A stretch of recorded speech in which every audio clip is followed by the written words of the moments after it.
झंडे में चांद होना और चांद पर झंडा लगा होना, इनमें गुरु औकात औकात का फर्क है। और हिंदुस्तान और पाकिस्तान के बीच में यह फर्क सबको पता है। पाकिस्तान वो है जो कर्जा लेके हिंदुस्तान से जंग लड़ रहा था, मुस्लिम देशों से कह रहा था हमको सपोर्ट करो कौम के चक्कर में। और हिंदुस्तान वो है जो अपने पैसे से लड़ते लड़ते भी एक मुस्लिम देश मालदीव को 50 मिलियन अमेरिकी डॉलर दे गया। यही अंतर है औकात का। और ये बात पाकिस्तान के तमाम क्रिएटर्स, स्पोर्ट्स स्टार्स, उनके यूट्यूबर समझते थे। और इसी वजह से दिन रात हिंदुस्तान की चापलूसी करना, हिंदुस्तान के ऊपर वीडियोस बनाना, हिंदुस्तान का नाम मुंह में पान की तरह रखना, हिंदुस्तान को अपना मक्का मदीना बताना।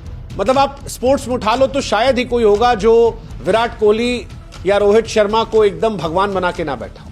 और उसका कॉन्सेप्ट बड़ा सिंपल था। ये नहीं था कि ये लोग पसंद करते थे, बस इतना था कि इससे व्यूज मिलते थे। पाकिस्तान के एक्टर्स को देख लीजिए, भारत की फिल्मों में काम करने के लिए सारे डायरेक्टर्स को फॉलो करना, उनके गाने लगाना, इंडियन फिल्मों पर रील बनाना, भतेरों कोशिशें कि कैसे तैसे ले लो ताकि घर में जो दाल रोटी आ रही है वो थोड़ी और अच्छी चलने लगे, चूल्हा बेहतर हो जाए। लेकिन भारत ने इनके चूल्हे जलाए और अब ये भारत को जलाने की बात कर रहे हैं। ये वो लोग हैं जो पहलगाम में हुए आतंकवादी हमले के बाद तो खामोश थे, लेकिन जब भारत ने इनको जवाब दिया तब भारत के ऊपर अंदर का जिहाद निकाला। शायद ना निकालते अगर भारत डिजिटल स्ट्राइक नहीं करता, इनके पैसों पर एक चोट ना देता। लेकिन जब पैसा मिलना बंद हुआ तो अंदर का जहर निकलना शुरू हुआ। इनको प्यार इंडिया से नहीं था, लाइक्स, फॉलोअर्स, और वही था। इसीलिए हमें लगा कि ऐसे दोगले लोगों को आज एक्सपोज करते हैं। हालांकि हम चाहते हैं कि आप भी हमारी एक मदद करें, हमारे व्हाट्सएप चैनल से जुड़े। लिंक हमने डिस्क्रिप्शन में और कमेंट सेक्शन में पिन कर रखा है। आप जुड़ेंगे तो इससे हमारी ताकत बढ़ेगी और आप तक जल्दी हमारे वीडियोस पहुंचेंगे। सबसे पहले एक्सपोज करेंगे कराची के दो गिरगिटों को, वासे हबीब और इफ्फी। इनसे बेहतर वो पाकिस्तानी है जो कम से कम अपने मुल्क के साथ खड़े, मतलब दे हैव मोर रिस्पेक्ट, क्योंकि वो अपने देश के साथ खड़े रहे। बट ये दो ऐसे लोग हैं जो पैसों के लिए अपने देश को बेच सकते हैं, और इन्होंने बेचा भी है। ये वायरल इसलिए हुए क्योंकि इन्होंने पाकिस्तान को गालियां दी। ये वायरल इसलिए हुए क्योंकि इन्होंने अपने मुल्क के खिलाफ अनाप शनाप बोला, और हिंदुस्तान में कई लोग इनके गाली गलौज को पसंद करते थे। वैसे तो मैंने इनका यूट्यूब नहीं देखा है, लेकिन जो थोड़ी बहुत क्लिप्स सोशल मीडिया के सहारे आया करती थी उसमें गला फाड़ कर चिल्लाना, बाबर आजम जो इनके मुल्क का सबसे बड़ा खिलाड़ी है उसको घंटे का किंग कहना, और दिन रात पाकिस्तान क्रिकेट टीम को, पाकिस्तान को गालियां देना, और उसके साथ रोहित शर्मा, विराट कोहली का पैर छूते रहे, मालिक पड़ा। इस वजह से ये मशहूर हो। इंडिया में काफी लोगों ने इन्हें पसंद कर लिया, लेकिन जब बैन लगाया गया तो गिरगिट से जल्दी इन दोनों ने रंग बदल दिया और आज इंडिया और इंडियंस को गाली दे। मतलब जैसे मैं कई बार कहता हूं ना कि पाकिस्तान कोठे की तवायफ की तरह है कि जो ज्यादा पैसा देगा उसके लिए नाच लेगी। पहले चाइना दे रहा था तो उसके इशारों पे नाच रही थी, और अब अमेरिका ने $1 बिलियन दे दिया तो ठुमका उधर लगाने लगी और चाइना की गोद से निकलकर अमेरिका की गोद में बैठ गई। वही कहानी इनकी भी। कल तक पाकिस्तान अपने मुल्क को गालियां दे रहे थे और आज हिंदुस्तान के लोगों को गालियां दे रहे हैं। क्या कहा जाए ऐसे लोगों को? पता नहीं, मुझे नहीं पता उन लोगों की क्या संज्ञा है जो अपने देश के साथ भी गद्दारी कर लेते हैं पैसों के लिए। गद्दार तो छोटा शब्द है, इनके बारे में आप व्याख्या कर सकते हैं। वैसे काफी लोग खुश हैं कि ये जो डिजिटल स्ट्राइक हुई वो अच्छी वजह से हुई, क्योंकि इफ्फी और वासी जैसे लोग जो हैं वो काफी लोग ये मान रहे हैं कि ये कुछ और कह रहे होते अगर इंडिया में बैन नहीं लगाया गया होता। अगर पाकिस्तानी क्रिएटर्स को बैन नहीं लगा होता तो शायद इनकी जबान अलग होती। बट अच्छी बात है कि ये बैन लगा, और अब जब इनकी इनकम खत्म हो गई है तो इनकी मजबूरी है कि पाकिस्तान की आवाम को खुश करना है। तो पाकिस्तान की आवाम को खुश करने के लिए हिंदुस्तान में गंदा बोलेंगे तभी खुश होगी वो, और ये बोल रहे हैं। लेकिन इनकी संज्ञा मैं वही कह सकता हूं कि वो तवायफों जैसी है। आप पैसा फेंकिए, आप जो चाहे बुलवा सकते हैं। कल को शायद बैन फिर खुलेगा तो फिर ये पाकिस्तान को लेकर अपना नजरिया बदलने लगेंगे और फिर वापस अपने मुल्क को गाली देकर हिंदुस्तान के लोगों को अपील करने के लिए तारीफ करना शुरू करें। मैं तो तमाम लोगों से कहूंगा कि बच के रहिए, क्योंकि ये आपकी भी इज्जत नहीं करते। वो जो इनको देखते थे और जिनसे इनके घर के दाल रोटी चल रही थी उनको भी गालियां दे रहे थे। वो जो क्लिप मैंने देखी वो बड़ी दुखद थी कि माँ बाप को लेकर बोलना और उसके बाद ये कहना कि वीपीएन से देख रहे हो ऐसा वैसा ये वो। शर्म आनी चाहिए, जो इनको देखते हैं उनको भी शर्म आनी चाहिए। हालांकि मुझे लगता नहीं कि हिंदुस्तान में कोई देख रहा होगा, लेकिन अगर कोई क्रिकेट के वास्ते भी देख रहा है तो उसे समझना होगा कि जो शख्स अपने मुल्क का ना हुआ, जो शख्स पैसों के लिए अब वापस अपने फैंस को गालियां दे रहा है, इंडिया को गालियां दे रहा है, इंडियन आर्मी पर क्वेश्चन कर रहा है, प्लीज बॉयकॉट, प्लीज बॉयकॉट। मतलब जितनी जल्दी हो सके आप बॉयकॉट कीजिए, क्योंकि ऐसे लोग किसी के नहीं हैं। ये वही है, तवायफों वाली कहानी है। इनके मुंह से वैसे भी कंटेंट के नाम पर केवल गालियां निकलती हैं। तो अगर आपको गाली खाने का शौक है तो प्लीज गो एंड वॉच, नहीं खाने का शौक है तो प्लीज, जी हाँ, वही जो आप सुन रहे हैं वही। अब आगे बढ़ते, अगला नाम जो है वो है माहिरा खान का। माहिरा खान, रईस में शाहरुख खान की हीरोइन माहिरा खान, वो एक्ट्रेस जिन्हें इंडिया में बेशुमार प्यार मिला, बेशुमार प्यार मिला, बेशुमार इन्हें नाम दिया गया, प्यार दिया गया। पहलगाम में जब हमला हुआ था तब माहिरा खान ने दिलेरी दिखाई थी और एक स्टोरी लगाई थी, कोई गलत हुआ, लेकिन once a Pakistani always a Pakistani, वो स्टोरी थोड़ी देर में गायब हो गई। माहिरा खान जो इंसानियत की मिसाल बन रही थी, पहलगाम पर हिंदुस्तानियों को जो चुन चुन कर मारा गया था उसके लिए स्टोरी लगाना उन्हें डिलीट करना पड़ा, क्योंकि पाकिस्तान में गवारा नहीं था। शायद पाकिस्तानी फौज या पाकिस्तानी आर्मी के दबाव में डिलीट कर दिया, लेकिन जब इंडिया ने ऑपरेशन सिंदूर चलाया तब इन्होंने हिंदुस्तान की फौज को क्या कुछ बुरा भला नहीं कहा। वही माहिरा हैं जिन्हें हमने रईस बनाया था। ठीक है, अच्छी बात है, इनकी भी फिल्म आने वाली थी। माहिरा जैसे लोगों को एक्सपोज करना जरूरी है, ये हमारे शहीदों का अपमान कर रहे हैं।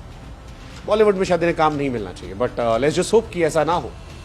माहिरा खान को हालांकि भारत में अब हटाना शुरू कर दिया गया, जितने भी थंबनेल थे शाहरुख खान के साथ या जितनी फिल्मों में थे वो सब हटा दिए गए। वैसे माहिरा खान की जिंदगी की सबसे बड़ी उपलब्धि यही रही शायद कि एक तरफ उन्हें रणवीर कपूर के साथ अफेयर में जोड़ा गया और दूसरी तरफ शाहरुख खान के साथ फिल्म करने का मौका मिला। ठीक है, बट ऐसे लोगों को एक्सपोज करना जरूरी है जिनके लिए सिर्फ इंडिया एक एटीएम है। तीसरा, हानिया आमिर। हानिया आमिर बहुत पॉपुलर है, इंडिया बहुत पॉपुलर है। ये वही हानिया आमिर है जिन्होंने पहलगाम आतंकी हमले पर इंडिया के लिए पोस्ट की थी। काफी अप्रिशिएट किया गया इन्हें इंडिया में। शाहरुख खान के गानों पर इनके जो वीडियोस आते थे वो काफी लोग पसंद करते थे और इंडिया में बहुत प्यार मिला इनको। पहलगाम हमले के बाद इंडिया की फिल्म सरदार 3 से इन्हें निकाला गया। लेकिन हानिया आमिर का भी अगर आप देखोगे बिफोर एंड आफ्टर, तो पहलगाम हमले से पहले तो ये इंडिया के लिए स्टैंड ले रही थी, लेकिन जैसे ही डिजिटल स्ट्राइक कर दी गई, यानी इंडिया में इनको बैन कर दिया गया, उसके बाद हानिया आमिर के भी सुर बदले और लिखा कि मेरे पास कोई फैंसी शब्द नहीं है, बच्चा मारा गया, परिवार टूटा गया, ये क्रूरता है, सीधी सिंपल बात, आप मासूम बच्चों को बम से नहीं उड़ा सकते, स्ट्रेटजी नहीं कह सकते, ये शर्मनाक है, कायरतापूर्ण है। सीरियसली हानिया, सीरियसली लोगों की पैंट उतार कर उन्हें मारा गया था, कलावा देखकर मारा गया था। मारने के बाद कहा गया था कि जाकर बता देना अपने देश में। आपके देश ने इस ऑपरेशन के बीच में गुरुद्वारे पर हमला किया है और आप कह रहे हो कि कायरता हमारे यहां से हो रही है, बच्चों को हम मार रहे हैं। सीरियसली, आप कैसे भूल जाते हो कि आपके देश में आतंकवादियों के पीछे फौज खड़ी है। लादेन आपके मुल्क में मारा गया, दाऊद इब्राहिम आपके मुल्क में, जैश ए मोहम्मद का सरगना आपके मुल्क में है, हाफिज सईद आपके मुल्क में। ये होती है आतंकियों की कहानी। ऐसे ही नाम है शाहिद अफरीदी का। शाहिद अफरीदी दिन भर इंडिया के बारे में बातें करते थे, विराट कोहली को वर्ल्ड क्लास है जी, विराट कोहली जैसा कोई नहीं जी, विराट कोहली ऐसा, विराट कोहली ऐसा, और अब सड़क पे दौड़ रहे, इंडिया को गालियां दे रहे। वैसे शाहिद अफरीदी का समझ में आता है मुझे, मुझे बहुत शिकायतें नहीं है क्योंकि उनको सस्ता इमरान खान बनना है।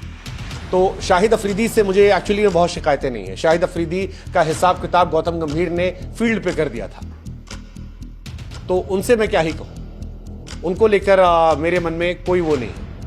कई और भी एक्ट्रेस है, मावरा, सनम तेरी कसम, एक पिक्चर चली और उसी एक पिक्चर के इर्द गिर्द उनकी पूरी जिंदगी रही। लेकिन मावरा जैसे ही पहलगाम हमला हुआ तब तो मुंह में दही जमाए बैठी थी, लेकिन जब उस हमले के बाद इंडिया ने जवाब दिया तो मावरा ने भी अपने मुंह से जहर निकलना शुरू कर दिया। सनम तेरी कसम 2 में इन्हें काफी लोग लेने के लिए कह रहे थे, लेकिन इन मोहतरमा ने इतना जहर उगला कि उस फिल्म के एक्टर हर्षवर्धन ने कह दिया कि अगर ये काम करेंगे तो मैं नहीं करूंगा। अंदर जहर भरा है, अंदर वाले जहर को आप कैसे निकाल दो? यही काम फवाद खान का भी है। फवाद खान, जिन्हें काफी लोग इंडिया में पसंद करते हैं, पहलगाम हुआ, फवाद खान के मुंह से आवाज नहीं निकली, शांत थे, कोई जबान से नहीं। लेकिन जब इंडिया ने जवाब दिया तो जितना अंदर जहर भरा था वो सारा निकाल दिया। इंडिया को भला बुरा कहना, हमारी फौज को भला बुरा कहना, पाकिस्तानी फौज को शांति दूत बता देना, इंडियन फौज को क्रूर बता देना, that's Fawad Khan for you. और बड़ी शर्मनाक बात है कि इन्हें हम बार बार बार बार बार बार बुलाते हैं, खासतौर पर करण जौहर एंड कंपनी। आपको देखना चाहिए कि जिस फवाद खान को आप हिंदुस्तान में लाकर नाम देते हैं, सम्मान देते हैं, पैसा देते हैं, वही फवाद खान हिंदुस्तान को लेकर क्या कुछ कहते हैं।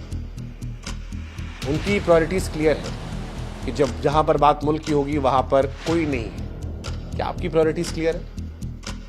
ये सोचने वाली बात है। चाहे हानिया आमिर हो, फवाद खान हो, माहिरा खान हो, या कराची के वो दो गिरगिट वासे इफ्फी, शाहिद अफरीदी, या और भी जो पाकिस्तान के कंटेंट क्रिएटर, स्पोर्ट्स पर्सनालिटीज, ये सब वो लोग हैं जो भारत के प्यार और पैसे पल पलने वाले हिपोक्रेट थे।